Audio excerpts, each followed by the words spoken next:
Hi everyone, my name is Tabitha and I live in Dallas, Texas, and I am launching a these videos, and I'm gonna start doing like these series on being your best self and not letting nothing and no one stop you. Nobody could tell you what you can and can't do. Nobody got a heaven or hell to put you in. We ain't here for that. But I am here to let you know that sky's the limit if you believe in yourself. That's something that I've been saying for a long time, and I when I encourage people and I watch the fruit of that and they're transforming into new people, it's like blowing me by surprise. I want to help others. So yeah, don't see more of me. Okay, so today I want to talk about God's timing. Not your timing, but God's timing. And I want to talk to you from Ecclesiastes. This is my first video, y'all. So if I mess up, write me, let me know, girl, do this different, tried it. All right, so Ecclesiastes, and I want to go with which verse that I think was really, really good. All of it's good, but it was one that was like, girl, talk about this. A time for everything. Ecclesiastes 3, verse 1. There is a time for everything, a season for every activity under the heavens, a time to be born and a time to die, a time to plant and a time to uproot, a time to kill and a time to heal, a time to tear down and a time to build.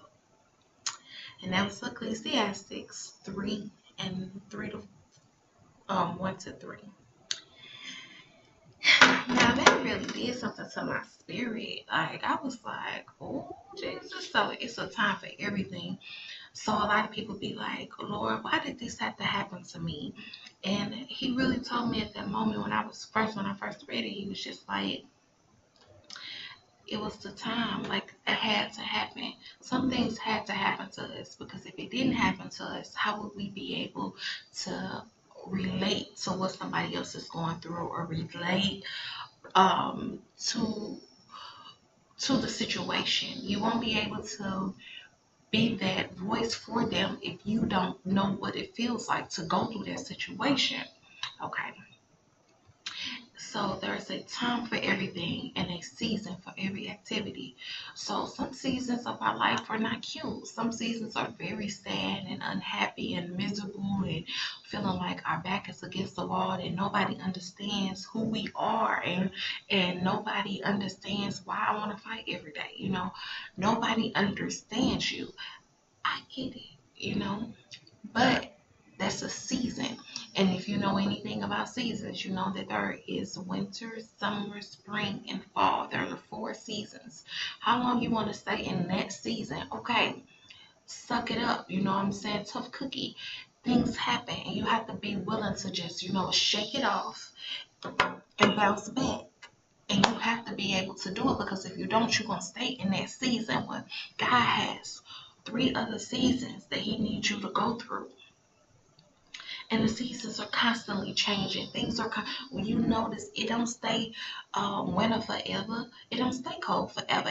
The sun has to come out. It has to shine. It has to get hot. It has to rain. It has to be icy, snow. All of this stuff has to take place in order for the next season to come around. Okay. So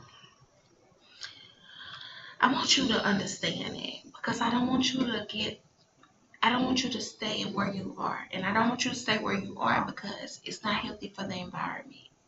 It's not healthy for your kids. It's not healthy for your spouse. It's not healthy for your mother, for your father, sisters and brothers. It's not healthy for you to be winter forever.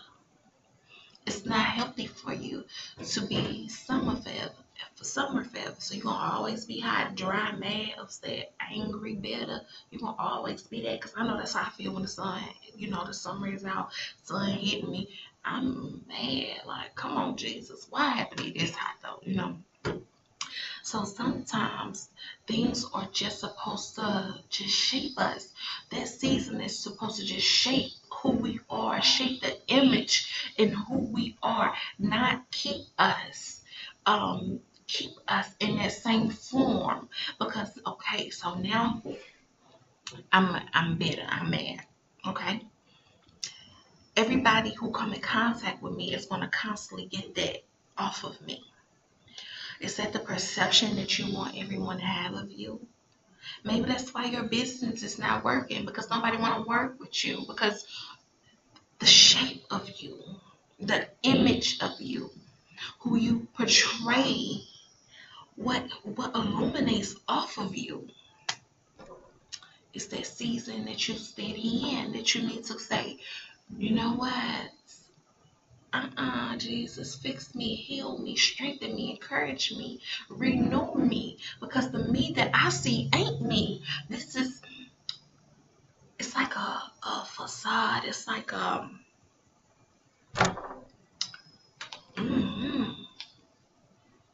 it's like a dry place. You know, you're in a real dry place, and God wants to call you out of that dry place.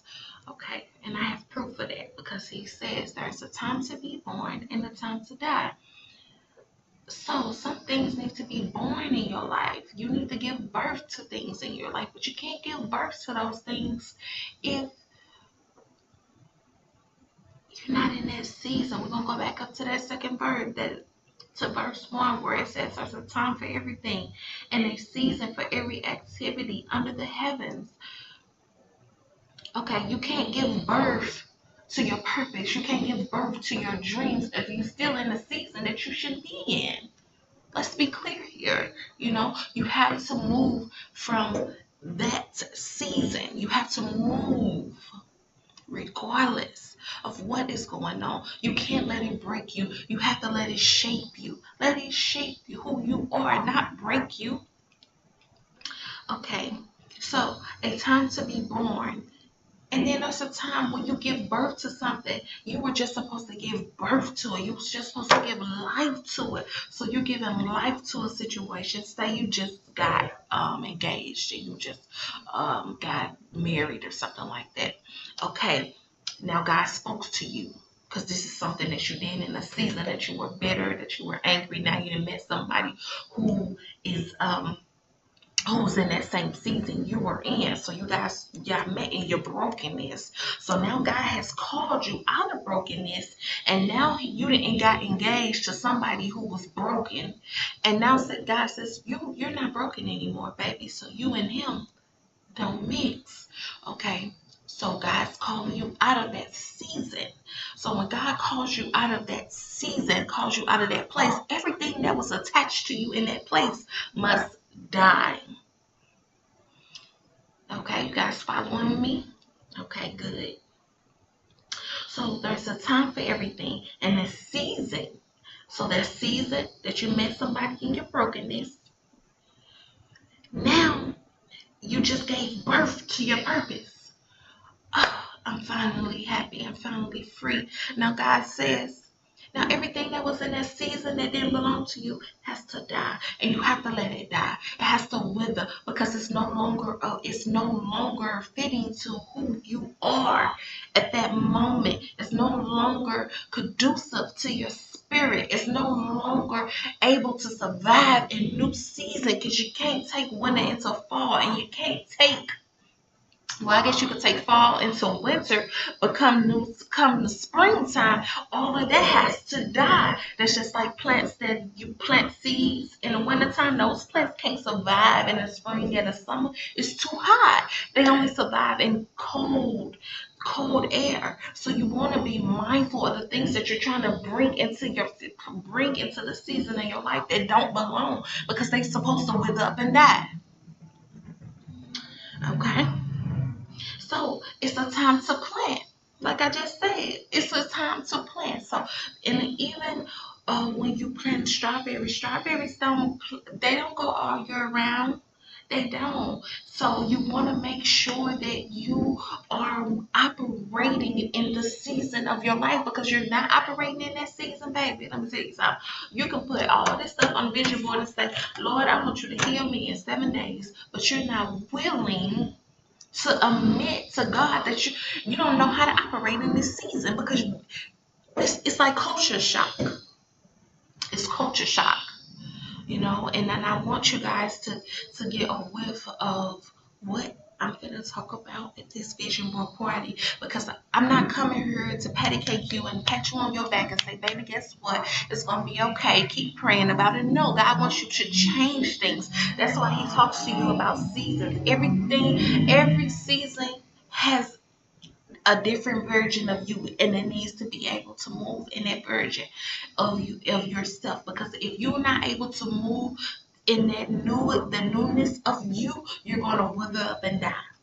And it's your spirit. I'm talking in spiritual terms, not saying you personally is going to wither up and die. I speak life, not death. But I want to see you survive, even when it feels like your back is against the wall. I want you to still be able to walk and to press and to continue to keep on going, no matter what it looks like. Yeah. So don't be trying to bring new stuff in these seasons. Don't be trying to bring your ice cream cone when it's hot and sunny to Iceland. Like, no, you're gonna be frozen. You're gonna freeze to death. Let's go get some hot chocolate. You know what I'm saying? Like, let's. I pray for everybody's mind. I pray for your mind. I pray that God renews your mind, and He shows you how to operate in this new season. And I wrote something about God's timing. It's not our own. There's a season where we need to die so God can live through us. There's a season where we have to face the facts. We can't do this by ourselves. We can't. And I've had a couple other pointers. Oh, I have a couple of questions. I ain't see that girl did that. Okay. How have you been doing things so far? How have you been doing it? So I want you to come with an open mind. Don't come with this I know it all attitude when you come to this vision board party, because we're not here for that. We're here to lay it on the table. We're here to pin it on the cross. And we're going to literally pin some things on the cross, because we know that we can no longer operate how we're operating, because this ain't the season for that. So how have you been doing things thus far? How? Have you been doing things your way, or has it been God's way? Because if it's God's way, all things work together for the good of those who love the Lord. So all things, no matter if you're doing them wrong or not, He can still use it. But how many times do you want God to come and clean your mess up like He's some type of Swiffer? Like, no, He's not going to continue to come clean your mess up, but He wants to clean you and renew you so you can start operating efficiently. And I want to leave you with that scripture again. It's a time, let's see here. I want to leave you with the scripture. A time to be born and a time to die. A time to plant and a time to uproot. Let's uproot this stuff so we can uproot all of that stuff, so we can plant some fresh seeds and watch God water the seeds. And you're going to water the seeds, but God is going to be that fertilizer who's going to fertilize those dreams. But you got to give Him. You got to give it to Him. All right, peace, be still. I cannot wait to see you guys at this vision board party, and just be ready. It's going to be all type of giveaways. I'm going to have all, okay, so I'm telling you about the vision board party. I'm looking for a caterer, y'all. I need a Dallas caterer. Come cater this event. Okay, and then I'm gonna provide the snacks. I'm gonna provide the food, the snacks, and also the posters, the magazines. If you have magazines, bring your magazines. And also we're gonna have pens and papers and notebooks. Now I am giving away notebooks because I want you guys to start writing. Write it down. If you're feeling negative that day, write it down. Because I want you to be able to go back 6 months from now and look at that stuff and say, oh, child, I was really going through it. I was really hurt. I was really bitter. I was really sad. Now look what God did. And you're going to be able to show your home girl, hey, girl, look. I was so angry and mad, but look what God did. He has really changed. When she comes like, girl, I know I was your friend. All right. So we're here for that. I can't wait. You guys have a blessed and marvelous day. God bless you all. Peace. Be still.